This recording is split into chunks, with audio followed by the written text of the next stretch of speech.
যিখিনি migrant women লেবাৰ্ছ আছে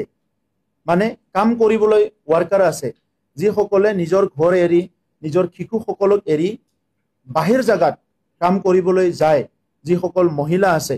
first প্ৰায়োৰিটিত আমি অহা ফাইনান্সিয়েল ইয়াৰত এই মহিলাসকলক লাইভলিহুড সাপোৰ্ট দিবলৈ গৈ আছো আৰু ইয়াৰ কাৰণে 22-23-24 বাজেট সেশন হৈ যোৱাৰ পিছত আমাৰ ফাৰ্স্ট উইক অফ মে আমি লঞ্চ কৰিম এটা program migrant women livelihood support program যেটো migrant worker women livelihood support program হিটো আমি আৰম্ভ কৰিম দ্বিতীয় কথা বডলেণ্ড অঞ্চলটো চাইল্ড আৰু ওমেন ফ্ৰেন্ডলি বুলি আমি ডিক্লেয়াৰ কৰিছিল যে বডলেণ্ড অঞ্চলত যেতিয়া আৰ্মি অপাৰেশন হৈছিল আগতে হিংসা হৈছিল এই সময়ত মহিলা আৰু শিশুসকলে বহুত কষ্ট পাইছে এই 30 বছৰত কষ্ট পোৱা শিশুবিলাকে হয়তো বহুতে ভাল শিক্ষা গ্ৰহণ কৰিব পৰা নাই ভাল মানুহ হিচাপে নিজকে ভাল কেৰিয়াৰ লৈ এস্টাবলিশ কৰিব পৰা নাই গতিকে আজি শান্তি আহিল আমি সেই পৰিৱেশটো চিৰদিনৰ কাৰণে দূৰ কৰিব বিচাৰিছো এই ট্ৰমাৰ পৰা এই চিন্তাৰ পৰা উলাই আনিব বিচাৰিছো এই কাৰণে ৰিসেন্টলি কিছুমান কেছ আহিছে টি গাৰ্ডেন বিলাকত কিছুমান টি গাৰ্ডেনৰ অফিস ষ্টাফৰ পৰা অলপমান হেৰাসমেন্ট কৰে তাত সেক্সুৱেল হেৰাসমেন্টও হ'ব পাৰে বেলেগ হেৰাসমেন্টও হ'ব পাৰে তেনেকৈ কিছুমান কেছ আহিছে গতিকে বডলেণ্ডত 5টা ডিস্ট্ৰিক্টত 5জন আমি পিপি এপইন্ট কৰিবলৈ গৈ আছো পাব্লিক প্ৰসিকিউটৰ ডিস্ট্ৰিক্ট কোৰ্টত যিয়ে নেকি ফ্ৰী অফ কষ্ট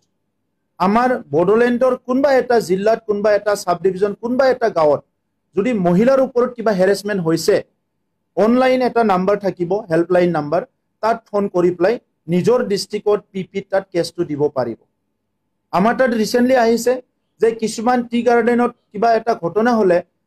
কোনবা যেটো আমাৰ লেবাৰ কমিশন আছে তেখেত সকলৰ লগত যেটো আছে আমাৰ টি গাৰ্ডেনৰ মানে অফিচাৰ বিলাকে লগ লাগি কিছুমান জাস্টিস দিয়াৰ পৰা তেখেত সকলক ডিপ্ৰাইভ কৰে আৰু সেই কেছ বিলাক ডাইভাৰ্ট কৰে হিটু যাহাতে কৰিব নোৱাৰে আমাৰ প্ৰত্যেকজন মা প্ৰত্যেকজন ভনী প্ৰত্যেকজন বাইদেউ চাহ বাগানতে কাম কৰক বা ঘৰতে বা কবাতে যতে কি সমস্যা নহক কিয় যি অঞ্চলতে সমস্যা নহক কিয় ইয়াৰ পৰা যাহাতে সুৰক্ষা পাব পাৰে ন্যায় পাব পাৰে আমাৰ শিশুসকল যাহাতে চাইল্ড লেবাৰ চাইল্ড ট্ৰাফিকিং